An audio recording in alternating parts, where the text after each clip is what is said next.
Okay, first of all, we're very excited to be here. Thank you to Commissioner Sankey and the SEC for putting on a great event.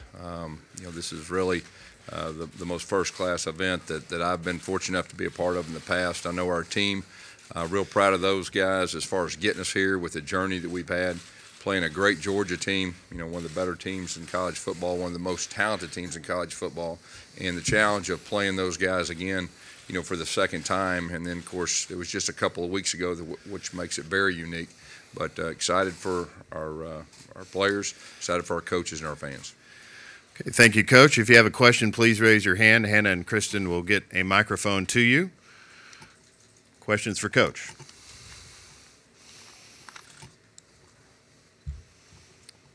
All right, we'll go right over here, right in the middle aisle. Coach Bill Bender, Sporting News.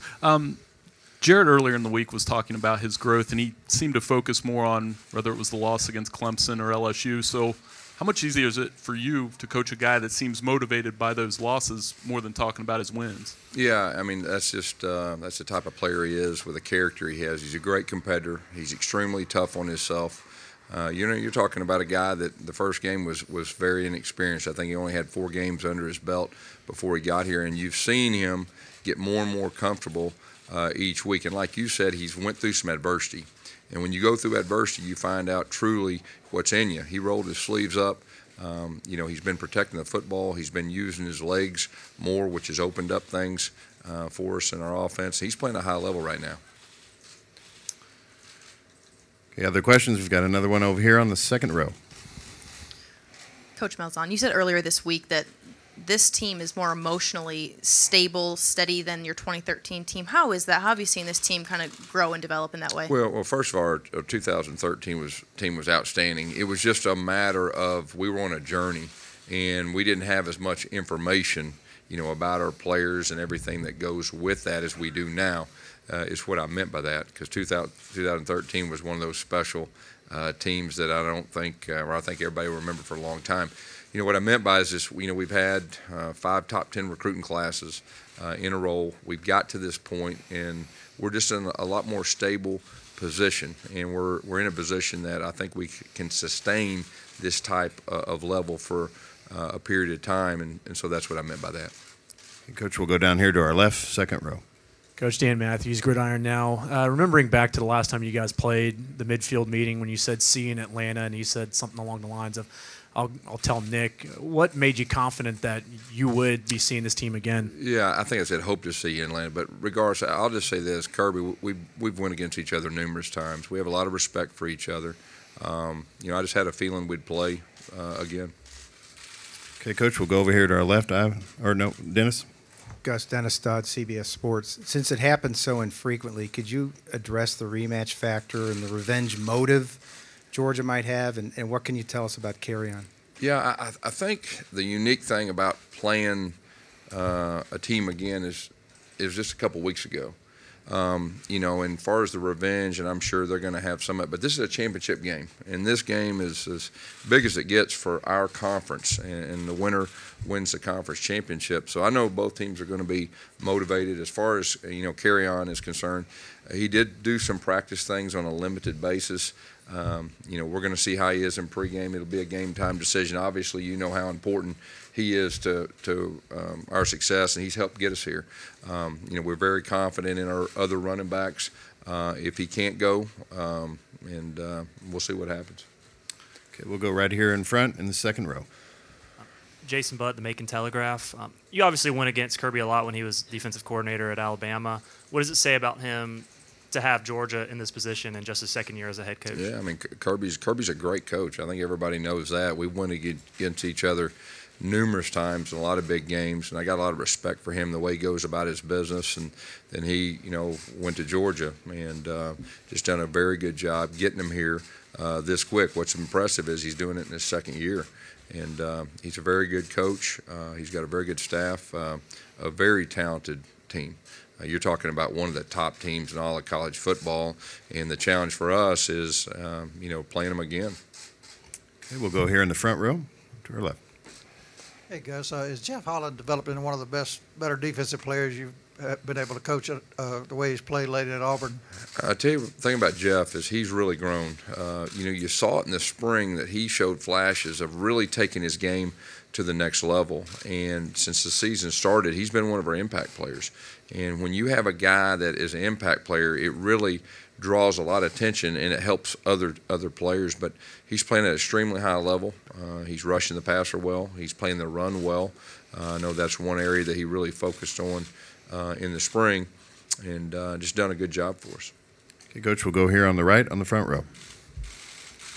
Carl Brady, WFF 48 Sports in Huntsville. Coach, how valuable has Daniel Carlson been, not only obviously for this season, but throughout his career and throughout his tenure on the Plains? Yeah, Daniel Carlson will go down as probably one of the better kickers in college football. And he's broke every record in the SEC, and there's been some great kickers come through our league. And just that confidence that, if we get the ball, across the 40-yard line, we got a good chance of getting 3 points. Has been a weapon as far as the kickoffs, and he's one of our leaders. He's not just a kicker. He's one of our team leaders. He's earned that right. I know him. He had a chance to come out last year. He chose to come back, and he chose to come back for moments like this. Okay, we'll stay here in the front row. Taylor Tannenbaum, WHNT in Huntsville. If Carry-On can't go, how ready is Malik Miller to step up in a big game like this, and what makes you believe that you've seen in his development over time? Malik and Cam Martin has got a lot of reps in practice, probably the last 5 weeks. They got a lot of reps in fall camp. We're very confident in both those guys. Devin Barrett is a guy you could see on the field too, and we'll just if KJ can't go, we'll do it by committee. But we got confidence in all those guys. Okay, we'll go over here on the right side, about 3/4 of the way back. Yes, Mark Murphy from Inside the Auburn Tigers. You guys had a really emotional win last week against Alabama. How have the players handled it in practice this week, and how's the team's mindset? We have experience with that because in 2013 it was similar as far as the motion and everything, and you've got to put that game behind you. And I know after our Sunday meeting, after we watched the film and had our meetings, I hadn't heard anybody say anything about it. It was definitely an emotional game. It was a very physical game too. But like I was saying earlier, I think because the stakes are so high and this is for the championship, our guys, they've had a very good week of practice. It's kind of been business as usual as far as our preparation up to this point, and really that's the way it needs to be. Okay, we'll go over to Philip on the aisle. Gus, you've scored, 116 points in 2 games in this game as a head coach and as a coordinator. Yeah. Is there some difference in what you do in preparing for a game like this, and if this was a game in October? I don't know. You have a lot of information this time of year. You know a lot about your team, and you try your best to play to your strengths. And we have played well. Both times you're talking about, and we'll need to do the same thing tomorrow against a great defense. Okay, we'll stay in the middle aisle and in the back. Tom Green, AL.com. Gus, with Carry-On, just how limited has his range of motion been this week with that shoulder? Yeah, I'm not going to get into specifics about all that and give you doctor's details, but I will tell you, he was limited. He did do a few things. I'll be curious to see how he moves around in pregame. I'll be watching just like you. I know he wants to. He is a great competitor. He is extremely tough. But at the same time, we'll see, and we'll know more in pregame. Coach, we'll go over here on the wall on our left. Great call, your Action Sports and News. Coach, you've gone down into the red zone 53 times. Each time you're in there, you come out 48 out of 53, you've come out with points. What is it about this team that makes it so efficient once it gets into the red zone? Yeah, I think to be effective in the red zone, you have to be able to run it in. And I think at times we've been effective doing that. And then, of course, you throw in Daniel Carlson that we talked about earlier. He's just a huge weapon down there. And so that's been a big key to our success, getting here in our red zone points. Okay, we're going to go on the right side, about 3/4 of the way back. James Creppy, AL.com. Gus, your friend Wally Hall wrote a column asking you to come home to Arkansas. There was a report that your agents have presented terms to President Leith for a new contract at Auburn. Have your agents presented your desired terms for a new contract James, at Auburn? I think you asked me something similar to that. I mean, I'm focused on this game. This is for the SEC championship, and I'm the head coach of Auburn. All right, we'll go here in the middle aisle, about halfway back. Ben Prevost, Gainesville Times. Coach, since that second half, in Baton Rouge in mid-October, your team has really rallied. Tell us about the maturity and growth of your team since then. Yeah, when you go through extreme adversity, which that was extreme adversity, the way we lost a 20-point lead at LSU, and that was some tough times. And it's kind of one of those the moments, defining moments for your team. We talked about that in the locker room after that game. This is going to be our defining moment. We're going to fold our tent. We're going to roll up our sleeves. Now, at that time, I knew we had a good team, and I think our players knew that too. But it was just a matter of we just took it one game at a time, and we started a countdown, and we started counting, 1, 2, 3, 4, 5, and after each game, okay, we got there, and they just got it done, and they got us to this point. Okay, we'll go to the back of the left section. Gus, Paul Newberry from Associated Press. You mentioned the 2013 and how special that will always be. Does this in some ways feel more rewarding, though, because of what you've been through the last couple of years and even, like you said, this season to get to this, maybe not quite the whirlwind that 2013 was? Yeah, I've got to be cautious about comparing because that was an unbelievable experience. That was a great team in 2013, and this is a different journey.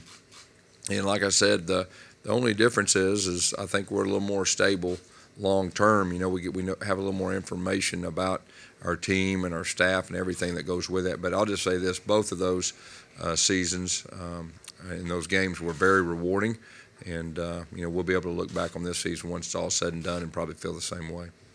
We'll go to the back left, Brandon. Brandon Marcello, 24/7 Sports. Gus, when you've had a top-tier offensive player go down with injuries, whether it's the last couple of years, quarterback, running backs, your offense has really struggled. You've had some issues getting backups to perform at that high level. Do you have any of the same issues you think that could possibly pop up if Kerryon's not able to go? Yeah, Brandon, I think the last 2 years you're exactly right. There has been some injuries to key people at times. This team's different. I think everybody sees it.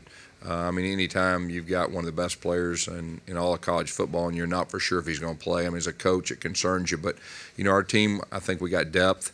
I really think that if he can't go, other guys will rise to the occasion.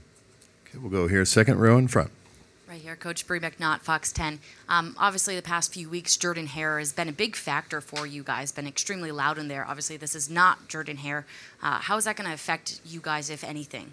Yeah, I'm sure there'll be more Georgia fans than Auburn fans from what I understand, but we will, our fans will be extremely loud. We have played on the road a lot in some pretty loud environments, and I really believe that those experiences, will help us. Okay, other questions, raise your hand. We'll get a mic. We've got one about three-quarters of the way back on the left. Mike Neislick from 24/7 Sports. With Kerryon and the Wildcat, you've had him run it for the last couple of years and had so much confidence in him. What do you do? Is it dependent on him, or do you look to others in a short week to try to prepare? Yeah, I'd rather not, expose our game plan as far as if we are going to use it if he can't play and who that would be. But I know Chip's got a good plan. He's thought about all the what-ifs, if he can play, if he can't play, and all that. Okay, we'll go over here on the wall on our right, Coach. Hi, Coach. Eric Lynn, Fox 5 Atlanta. Was there a moment this season after a game where you said to maybe somebody involved in your life that this team had an ability to do something special? Take you back to fall camp. I felt like we had a chance to be a good team, a really good team as far as our defense played very well last year. We had a lot of guys coming back. Offensively, we knew Jarrett was talented, and we figured it would just be matter of time before he started getting more comfortable. And so, probably after, somewhere around that LSU game, you could see our team playing their best football. And like I've said before, there's not a whole lot of teams in college football playing their best football right now. And I really like the way that we got here. And, the last couple of weeks we've been peaking. Now, the hard part is to continue to do that, because you got to do that every single week from here on out, because you're playing great opponents, like Georgia. But, that's our challenge, to continue that level. Okay, we'll go over here on the left on the wall. Greg Collier, Action Sports and News. Coach, Stidham is averaging 223 yards a game, and you got Kerryon running for 127. He's thrown for 16 passes, and Kerryon has ran for 17 touchdowns. Yeah. So my question is, how important is it to this team to have that such balanced offense? Yeah, I mean, I think, when we hired Chip Lindsey, that was really the first thing we talked about in his opening press conference, that he was hired to bring balance. And, he's done exactly that. I think we're one of the most balanced teams in our league. And really that's been a big key. And the better team that you play, or the more talented defense you play, the more balanced you have to be successful. Okay, we'll go back over here on our right. Gus, Jason Caldwell inside the Auburn Tigers. You talked about Carry On and a lot of questions about him, but having Jarrett, the way he's played, but not only but protected the football, how does that change the mindset of a team the way he's done, and knowing that, hey, you can overcome it with a pass? Maybe you haven't been able to do that in the past. Yeah, he's been very efficient, and when we have thrown it, we've been able to complete a high level, and a lot of times those intermediate passes, short passes, have got us in pace, and then he's got the ability to really stretch the field, with his arm. And when he has time, you've seen that he's done that, and I think that's really opened up a lot of different things, and he's been a big key to our success offensively. Okay, we have one over here on the left. If we can get Ivan's got a question on the left. Yeah. Hey, Gus. I guess there's no real way to get a strictly neutral field. Georgia, Atlanta's kind of considered everybody's home city in the SEC, but is there any solution to not? You've already said it's probably not going to be a neutral crowd. Is there any solution? Is Atlanta the best that the league can do in that regard? How do you feel about it? Yeah, I'm just, be honest with you, I'm just tickled to death we're here. That's SEC, can think about that, but I like the fact that we play in Atlanta. I think this is a unbelievable venue. I think our SEC office does a super job putting this on, kind of like I was saying before. As far as them having more fans, I think, a lot of their people have more boxes and all that, from what I understand. But I know the fans that we do have here tomorrow, they're going to have their A game, and we're going to be loud too. Okay, we'll go over into the right section, 3/4 of the way back. You've had so many different offensive lines. Talk about Austin Golson and Braden Smith being seniors who've played for so many years, and how they've stabilized things. That's probably been the most unique thing as far as us having a good year offensively that I've never been a part of. This many different starting lineups up front. And you're talking about Austin Golson, a guy that's played all 5 offensive positions, started at 4. I've never heard of that. And that's really a tribute to him, because he's played at a high level. And, of course, Braden Smith's one of the better linemen, in the country. And just they've led the way. And, Coach Herb Hand has done a super job with our offensive line. But we talked about depth this year, and it's shown. We played 7 guys, and all 7 have been very effective when they've been in there.